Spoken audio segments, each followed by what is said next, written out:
Hey, what is up, disc golfers? Today on Iceberg TV, I want to talk about the new Simon Lizotte time lapse, what the configuration actually looks like, what disc I can most closely compare this disc to, what kind of lines you guys are going to use it for, what kind of lines Simon is going to use it for, and then the one big problem with the time lapse that I think is a very slippery slope.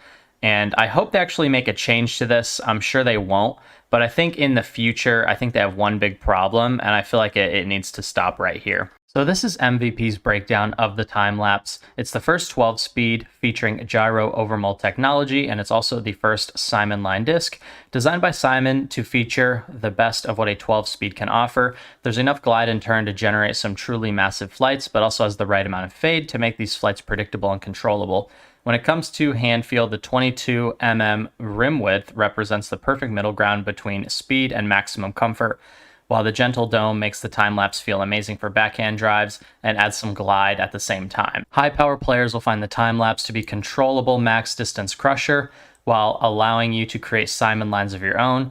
Low power players will love the time lapse as a controlled distance driver and potentially a wind fighter as well.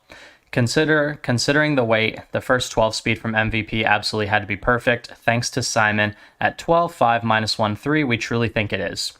So what I have here pulled up is the specs of the time lapse. And then I also have the specs of the Innova Destroyer. The time lapse is exactly that. It's just a gyro, overmold, slightly domier destroyer. If we look at the specs here, we have 21.2 centimeter diameter, 21.1, height 1.7, which is really the biggest difference between the two discs. We have the rim width 1.2, so we have the height at 1.4, so the time lapse being 0.3 more in height, and then basically every other stat across the board is essentially the same. So ultimately what we have here is an overmolded destroyer, and it's going to be a really great disc. It's going to be super overstable for most people. You're going to eventually beat them in to be bomber discs after 3 or 4 months of throwing it. I'm curious if we'll have flippier runs with lower parting lines or more overstable runs with higher parting lines. So I'm really excited to see the differences between the different runs of these. All right, guys, so let's go over the biggest problem with the time lapse. The biggest problem that everyone's talking about is the price. This is a post in the MVP Disc Sports fan page. So people are saying $40 for the new Simon time lapse. That's one way to make the 10 million back. Nice grab, MVP, LOL. And people are already ready for the disc flippers to just buy them all and then try to resell these things for $100, which they're going to have absolutely no problem doing. If you are a disc flipper, then this is going to be the easiest flip you're going to have all year long. And I think $40 for a disc is getting in that dangerous territory where a lot of disc golfers don't have a lot of money, and people are going to really want this disc, and some people are just simply not going to be able to justify affording it. And people that live check to check are never going to want to buy a $40 disc, let alone if they want to buy a backup. Now they're $80 deep, and if they want to buy one in the secondary market, they're going to have to spend $100 to get another one.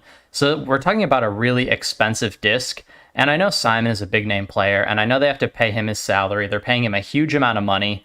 But I just don't think that $40 for a single disc is a fair price. And I think a lot of people are going to agree with me on that, regardless of how special this run is. It's the first Simon line disc.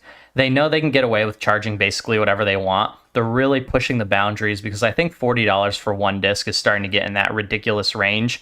And I really hope in the future that discs never go above $40 for a single disc. I think they just need to find a way to produce more plastic to meet the demand, lower that price down a bit. And disc golfers, we all know a lot of people in the sport of disc golf do not have a lot of money. So we want to keep the sport affordable. That's going to be the best way to grow the sport, and that's going to be the best way to see the most time lapses out on the course. So overall, I think the entire project is really cool. Ultimately, this disc is just a slightly domier destroyer with an overmold, in my opinion. It's going to be super overstable for 99% of the people that throw it.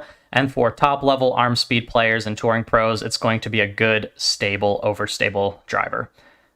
Anyway, I'd love to hear your guys' thoughts in the comment section down below. But I was definitely concerned about the price, and I really hope this is where it ends. I hope they don't go any higher than this with any future drops. Let me know what you think in the comments below. You're watching Iceberg TV, and take care.